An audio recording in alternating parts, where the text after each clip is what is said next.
Well, good morning and welcome back to Nazareth as we are on week 2. I'd like to start this morning by recapping yesterday's introduction. In week 1 of Nazareth, we got to know Mary and Joseph, who they were as people, who they were as spouses, who they were as a married couple.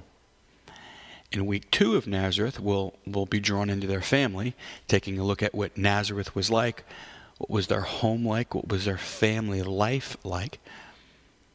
Today's Catholics are exposed to so much information, it would be difficult to rest in the truth of Nazareth, I think, unless we ask a very basic question head on. Did Jesus have brothers and sisters? I think it's probably one of the more popular questions out there that you're going to see on the Discovery Channel or the History Channel and under the name of quote-unquote science or research, or even in Protestant circles. So many people will argue vehemently that Jesus had brothers and sisters. And I think it's a good question for us today. Did Jesus have brothers and sisters? And of course, the answer to that question is no. However, we have to ask ourselves, why do so many people believe so? Why do people believe that Jesus did have brothers and sisters? And I think if we're going to at least honor the question, we have to look at two very important scripture passages that I think will be important for our discussion today.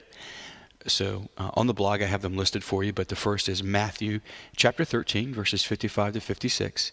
And if you would allow me to read that for you, I'll read straight from the scriptures, and I quote, "He came to his native place and taught the people in their synagogue.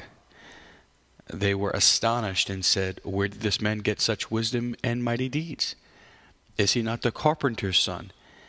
Is not his mother named Mary, and his brothers, James, Joseph, Simon, and Judas? Are not his sisters all with us? Where did this man get all this?'"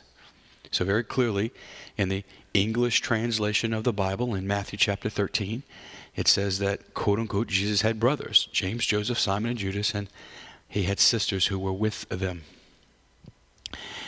The second scripture passage that is important is in Mark chapter 3. Again, that's on the blog. You can click right on it. Mark chapter 3, verses 31 and 35, and we read, and again I quote, "His mother and his brothers arrived. Standing outside, they sent word to him and called him. A crowd seated around him told him, 'Your mother and your brothers and your sisters are outside asking for you.' But he said to them in reply, 'Who are my mother and my brothers?' And looking around at those seated in the circle, he said, 'Here are my mother and my brothers. For whoever does the will of God is my brother and sister and mother.'" So if you look at the English translation of those two scripture passages, it says very clearly, it uses the word brothers and sisters very clearly. Again, that's in the English translation. However, the church has forever professed from the very first days of the development of the church that the Blessed Mother was a virgin at the moment of her Annunciation and remained one forever after. Thus, Mary's perpetual virginity clearly states that Jesus did not have brothers and sisters, and I think the confusion lies in the use of the word brothers and sisters in the above scripture passages that we talked about earlier on. Again, the quote is on the blog, but I'd like to read this if I can. This comes from the Ignatius Catholic Study Bible, and it says, and I quote, "The word brethren," which is the Greek word adelphoi, has a broader meaning than just blood brothers. Since ancient Hebrew had no word for the word cousin, there's no word cousin in the ancient Hebrew, it was customary to use the word brethren, or the Hebrew translation of the word brethren, in the Hebrew culture, and therefore in the Bible. And that would have referred to relationships other than blood brothers. That would have referred to cousins. In the Greek Old Testament, a brother could be nearly a related cousin, and we see that in 1 Chronicles. A more remote relative, and we see that in Deuteronomy and 2 Kings. It could also mean an uncle or a nephew, as we see in Genesis, or the relation between men bound by a covenant who were not even related. We see that in 1 and 2 Samuel. And again, I'll read directly from the quote. It says, continuing this Old Testament tradition, the New Testament often uses brother or brethren in the wider sense. For example, St. Paul uses it as a synonym for his Israelite kinsmen in Romans. It also denotes biologically unrelated Christians in the New Covenant family of God. So for those who use the Bible to promote the theory that Jesus said brothers and sisters, good Bible study will show us, if you just look at the actual text of the scriptures, the original language, the Greek language that the Gospels are written in, that's not true. The word just, it's more of a struggle in translating what the word that they were using means in our English language. So essentially, the misunderstanding around Jesus' siblings is as much a misunderstanding of the scriptures as it is Mary's perpetual virginity. Certainly, the above explanation clearly explains the use of the word brethren, but I think the world probably struggles even more to embrace Mary as a perpetual virgin. Many misunderstand Mary and her heart and how she could be married to Joseph and remain a virgin after Jesus' birth and the duration of her marriage to Joseph. I think people misunderstand Mary, her heart, and her identity as a perpetual virgin. And I think certainly people misunderstood Jesus, for even he was rejected in his own town and mocked by his own cousins. And you know what? People may misunderstand you. Because of your desire for God, you might be misunderstood. You might be misunderstood in your marriage, inside your very own home, in your family, at work, with your friends, or around town.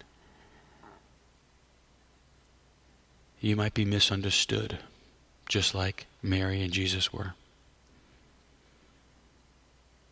I once learned that life has a lot less to do with what you're facing and a lot more to do with where you're looking. In the tough times, when you are misunderstood, look at God. Keep your eyes focused on God. For I promise you, he's with you. God is with you, and Mary is with you. Joseph is with you.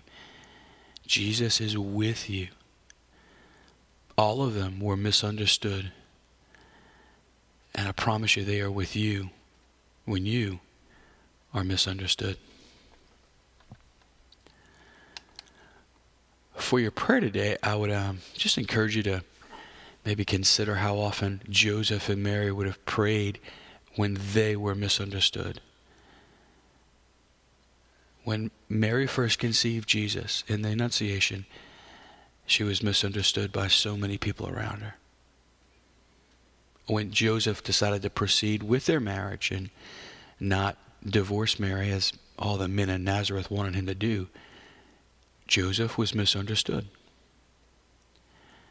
When Jesus was rejected in the synagogue he grew up in, Jesus was misunderstood.